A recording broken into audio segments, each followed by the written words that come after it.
Meskipun dia telah merias wajah agar tidak dikenali, namun dia tetap terlihat sama. Dalam pandangan putri kecil, tidak banyak yang berubah dari dirinya. Dialah kakak David yang sangat dia rindukan, dan juga kakak David yang merawatnya dengan baik. Dia akhirnya mengerti mengapa dia tidak bisa berdamai dengannya di depan umum. Sebagai presiden suatu negara, mungkin ada terlalu banyak hal yang tidak dapat dia kendalikan. Kakak laki-lakinya, David, bertanggung jawab atas pertumbuhan dan stabilitas seluruh negeri, dan dia memikul beban berat dalam upaya membuat 200 juta orang menjalani kehidupan yang baik di negaranya. Apalagi dia baru saja menjabat, jadi pasti banyak tugas dan pekerjaan yang diembannya, dan dia harus melalui lebih banyak masalah dibandingkan yang lain. Memikirkan ketidakberdayaan dan kerja kerasnya, hati putri kecil terasa sakit. Dia bersandar ke pelukannya dan mengulurkan tangan untuk memeluknya. Meskipun dia sudah melupakan penampilannya selama bertahun-tahun yang hilang, ketika dia melihatnya untuk pertama kali, dia senang karena dia masih mengenalinya secara sekilas. Alasan mengapa dia bisa mengenalinya, karena dia sedang berpikir tentang dia selama 14 tahun. Dia sangat merindukannya. Mobil itu perlahan berhenti di depan rumah keluarga Safira. Kakak David tidak tahu bahwa dia terjaga sepanjang waktu. Dia keluar dari mobil terlebih dahulu dan menjemputnya. Gerakannya sangat ringan karena dia takut membangunkannya. Putri kecil, ayo kita kembali ke keluarga Safira. Dia menempelkan kepalanya ke dadanya dan berbisik di telinganya. Dia ingin meyakinkannya bahwa dia aman. Saat dia menggendongnya ke rumah Safira, langkahnya lambat. Setiap langkah yang diambilnya, dia mengkhawatirkan gadis dalam pelukannya. Karena dia sudah memberitahu Yuda sebelumnya, Yuda sudah menunggu di rumah bersama anak buahnya. Ketika dia melihat Tuan Presiden kembali dengan gadis kecil di pelukannya, dia tidak terlihat terkejut. Mungkin dalam waktu singkat, dia sudah terbiasa melihat presidennya memperlakukannya dengan sangat baik. "Tuan, apakah Nona putri kecil sudah tidur?" Yuda melirik putri kecil yang berada di pelukan Gavin. Dia sedikit iri pada gadis kecil ini. Dia dilahirkan di keluarga besar. Dia memiliki anggota keluarga yang mencintainya, dan seorang presiden yang bertindak sebagai kakak laki-laki yang akan menemani dan melindunginya. Hanya itu yang kamu butuhkan untuk bahagia dalam hidup. Kalian bisa istirahat. Aku akan membawanya kembali ke kamarnya.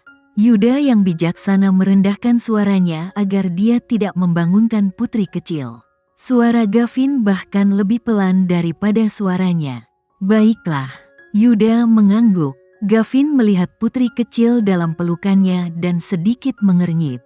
Dia segera memberi isyarat kepada semua orang untuk tidak bersuara, dan naik ke atas dengan putri kecil masih di dalam lengannya. Di keluarga Sanjaya, selama saat itu malam hari, mereka akan membiarkan lampu menyala. Mereka akan mencegah situasi gelap gulita di rumah. Setelah putri kecil datang ke rumah Safira, Gavin sudah memerintahkan Yuda untuk menyalakan lampu setiap malam, terutama di kamar putri kecil. Lampu di kamarnya harus menyala saat dia tidur. Untuk menjaga tamu terhormat ini dengan baik, Yuda menyuruh seseorang untuk mengganti lampu ke warna yang lebih hangat di kamar putri kecil. Apalagi dia melakukan persiapan lain. Jika terjadi pemadaman listrik mendadak di dalam rumah, harus ada lampu darurat agar tidak tertelan kegelapan. Dia adalah orang kesayangan presiden, jadi Yuda merawatnya dengan baik sepanjang waktu. Gavin hanya mengunjungi rumah mereka satu kali ketika ia sedang sakit, namun ia tampak begitu akrab dengan rumah itu saat ia berjalan menuju kamarnya. Dia sangat peduli padanya, dan dia bahkan mempelajari tata letak rumah dan kamarnya. Gavin dengan lembut membaringkannya di tempat tidurnya. Dia melepas mantelnya, menarik selimut untuk menutupi dirinya, lalu dia pergi ke kamar mandi. Dia kembali ke kamar dengan handuk basah untuk mencuci muka dan menyeka tangannya. Dia melakukan hal-hal ini dengan sangat hati-hati, seperti sedang merawat seorang anak. Dalam benaknya, putri kecil selalu menjadi anak yang belum bisa tumbuh dewasa, dan ia rela mengasuh anak ini seumur hidupnya. Putri kecil, aku minta maaf. Aku harus segera menangani sesuatu. Aku tidak bisa tinggal bersamamu dan menunggumu bangun. Dia mengulurkan tangan untuk menyentuh rantai di lehernya dan berkata, "Karena aku tidak akan bersamamu, biarkan ini menggantikanku dan menemanimu." "Baiklah, aku tahu. Lagi pula dia selalu menemaniku." Putri kecil menjawab dalam hatinya. Putri kecil. Saat dia memanggil namanya, dia tiba-tiba menundukkan kepalanya dan mendekatinya lebih dekat. Dia bisa merasakan bahwa dia mendekat saat dia merasakan napasnya yang hangat. Lalu putri kecil sangat gugup hingga dia tidak bisa bernapas. Jika kakak David mengetahui bahwa dia telah bangun, dan mengetahui bahwa dia telah melihat wajah dan identitas aslinya, dia akan sangat marah, sehingga dia akan melemparkannya keluar jendela. Putri kecil, dia memanggilnya lagi. Dia merasa sangat lemah ketika mendengar suaranya dan dia hampir menjawabnya. "Kakak David, apa yang sedang kamu coba lakukan?" Dia tidak tahan. Dia benar-benar ingin bertanya padanya dengan lantang. "Putri kecil, bisakah kamu mendengar apa yang aku katakan?" tanyanya tiba-tiba. "Saya tidak dapat mendengar apapun. Saya benar-benar tidak mendengar apapun." Putri kecil meratap dalam hatinya. Apakah kakak David mengetahui bahwa dia berpura-pura tidur? Atau apakah dia hanya mengujinya? Saat dia menjawabnya, keningnya tiba-tiba dicium oleh sepasang bibir yang lembut dan hangat. Dia mencium di antara alisnya, lalu keningnya. Tapi menurutnya itu belum cukup, jadi bibirnya juga mendekati bibir lembutnya. Dalam sekejap, putri kecil hanya merasakan ada api yang berkobar di lubuk hatinya. Kakak David adalah orang yang besar dan jahat. Dia tidak menciumnya sebelumnya, sehingga dia perlu memintanya untuk menciumnya hari ini. Sekarang dia menunjukkan warna aslinya ketika dia tertidur. Dia diam-diam menciumnya. Dia tahu segalanya. "Putri kecil, kamu harus baik-baik saja. Jangan marah ketika kamu bangun. Aku akan kembali menemuimu segera setelah aku selesai bekerja." Dia berbicara sambil dengan lembut melepaskannya. "Aku tahu," dia menjawabnya di dalam hatinya. Putri kecil. Saat dia memanggil namanya lagi, Gavin tiba-tiba berhenti dan mengulurkan tangan untuk menyentuh wajahnya. "Beri aku waktu sebentar. Oke, baiklah." Putri kecil ingin mengangguk dengan putus asa, tapi dia harus berpura-pura tertidur. Selama kakaknya David bersedia untuk berdamai dengannya, tidak sulit untuk menunggu beberapa saat lagi. Dia sudah menunggu lebih dari 10 tahun. Setelah beberapa kali mengomel, Gavin pergi dengan enggan. Begitu pintu ditutup, putri kecil perlahan membuka matanya.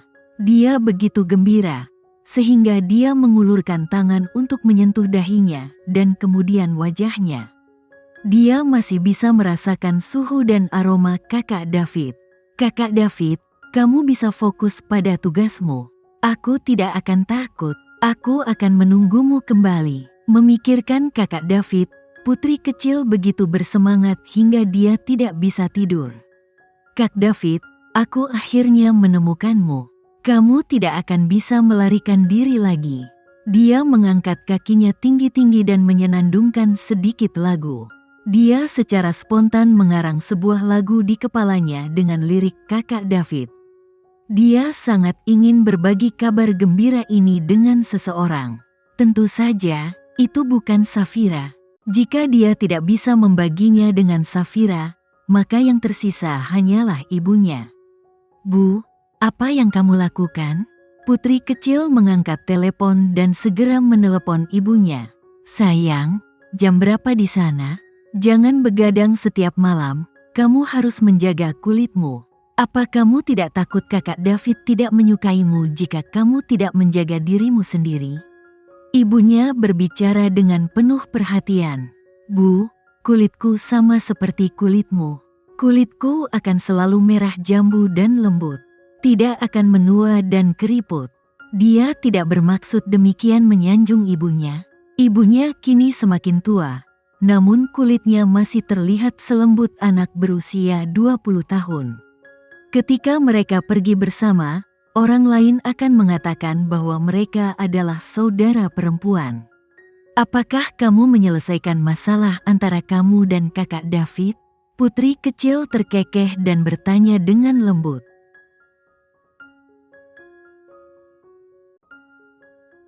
Sekian dulu ya video kali ini, kita lanjutkan lagi videonya di lain waktu. Oh iya, bagaimana menurut kalian? Semoga bisa sedikit menghibur kalian semua.